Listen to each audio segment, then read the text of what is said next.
Hello, it's Courtland Warren with more tools and tips for you to develop a resilient mindset, the type of mindset that is so strong that you're able to bounce back from things that make other people quit. I help business owners, entrepreneurs, commission salespeople, and people who want to make an impact in the world, who want to leave the world better than they found it, develop the courage and the mindset that's necessary to move through what must be moved through in order to make the difference that you desire to make. Today, we explore a quite simple idea that on the surface may not sound like much, but when you really consider it, as I have, you might notice that it is one of the things that's holding people back from making an even more significant impact. And so let me ask you this. Is there a part of you that hesitates or even fears being seen?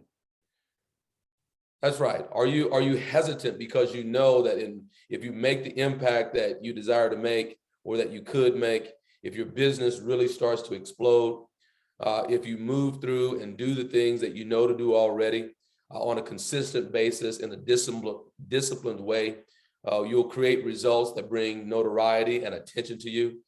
In my experience in over 18 years of working in this industry, one of the things that keeps people back is the fear of being seen, to truly be known. Perhaps they have skeletons in the closet or demons that they don't want to have be known. And so, and then also the way we treat highly successful people, the way our culture looks at high achievers with envy and with jealousy.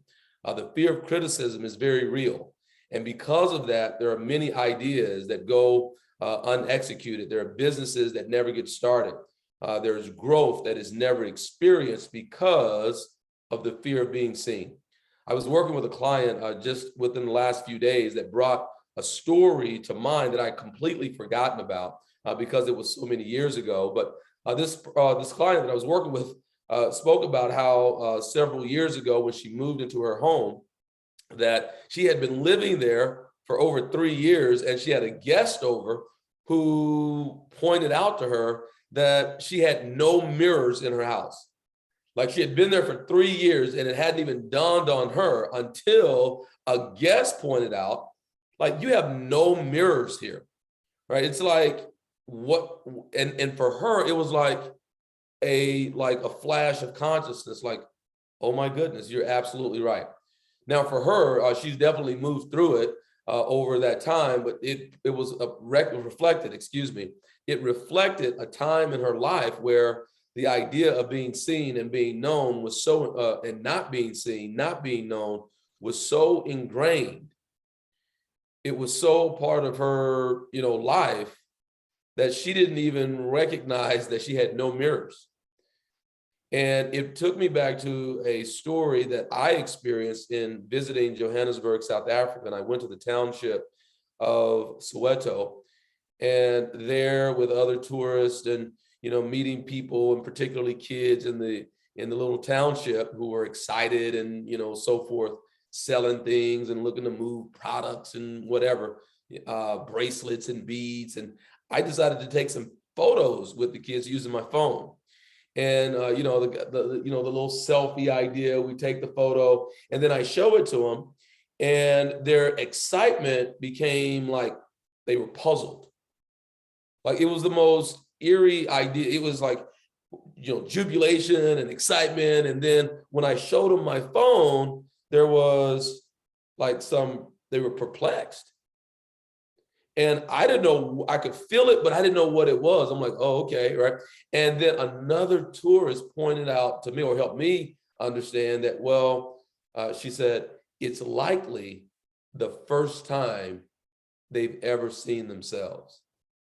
And I'm like, huh? She's like, yeah, they probably never seen themselves before.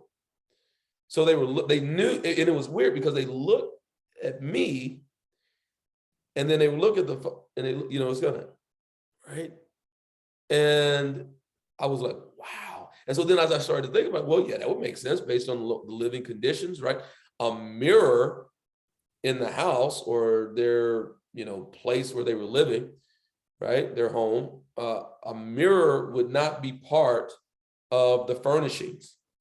And so I started thinking about this and like, wow, being 8 years old, 9 years old, 12 years old, 13 years old, and likely, even much older, and to have never actually seen yourself. To have no idea what you actually look like. One of the reasons why I promoted, coaching is because, well, you can't see yourself. You're not able to see your blind spots, but this is different. To never have seen yourself, to not be seen, to not even know what you look like, how you show up, how you present. And so just last week, I was reminded of that story.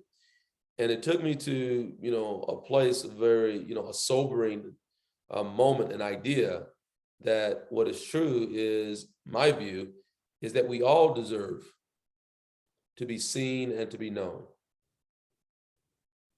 To not deliberately hide from being uncovered or discovered. I covered in a previous video the idea around imposter syndrome, and how imposter syndrome and the belief that you aren't deserving or worthy of the position that you've attained or the level that you've reached is one of the reasons that people pull back. But I want you to be encouraged in knowing that, at least my point of view, you deserve to be seen. You deserve to be known. That the ideas that you have, the contributions that you can make are contributions that maybe they don't reach everybody. But there are people, there are groups of people, in fact, many more than you might think, who will benefit from the service and the products that you offer. And so my encouragement to you is not to hesitate. Don't delay in the action that you could take because of a fear of being seen and known. We can cut the route short by having you understand that there is no way to avoid the criticism, the judgment, those who don't like you. But I assure you of this, I would rather have the whole world not like me than for me not to like myself. And so perhaps today you spend just a little more time in the mirror, looking at yourself, considering where you've been, how far you've come. Show yourself some acknowledgement and appreciation for the work that you have done. And you can be in gratitude for where you are while also being deliberate about where you're headed.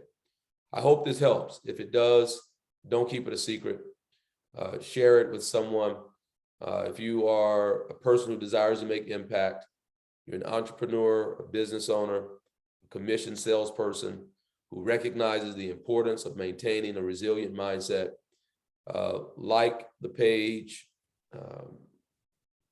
sign up for notifications, and every time I share, I promise I'll be sharing insights that I believe will support you in making the difference that you desire to make. My name is Courtland Warren, and I look forward to sharing with you and seeing you again soon. Thanks a lot for listening.